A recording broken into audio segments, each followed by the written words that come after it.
As we continue on with our study of special polar graphs, we come to circles. Circles are roses with one petal. I know that that's a strange statement, but it's one I want you to remember. Circles are roses with one petal. Let's talk about terms. If I have x plus y, I have two terms. Terms are separated by pluses or minuses. So a minus b has two terms because they're separated by a plus or minus. If I have 2x squared y to the 5th, z to the 6th, plus 4x to the 9th, y to the 6th, z to the 7th, I have just two terms because between each of these, wait for it, factors, we have multiplication. But if I have a plus or if I change this to a minus, I have two terms. So one of our keys for our limacons is that we had two terms. These are polar equations. So I have r as a function of theta was equal to a plus or minus b cosine of theta, or r of theta was equal to a plus or minus b sine theta. And so we just learned all about those.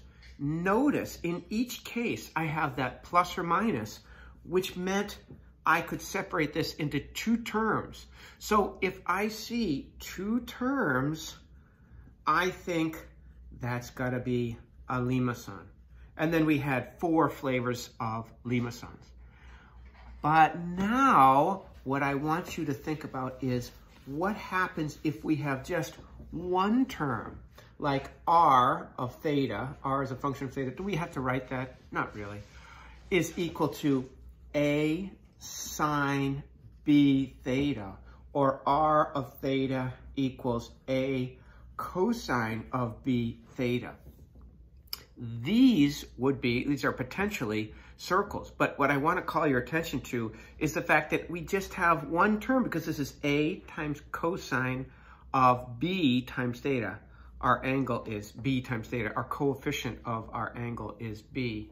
So we have multiplication here. So one term, if we have one term, I want you to think of a rose.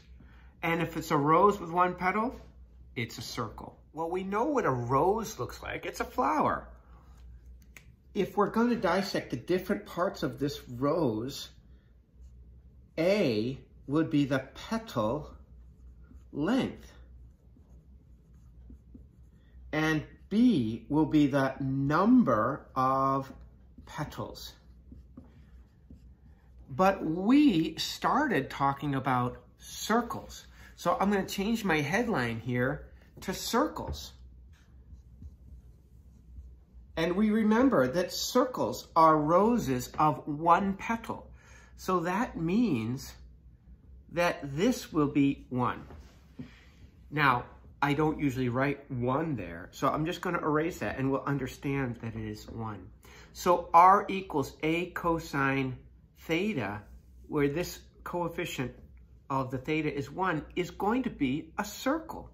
And the petal length will be a. But if we're talking about a circle, then a ceases to be the petal length, although we can still consider it petal length.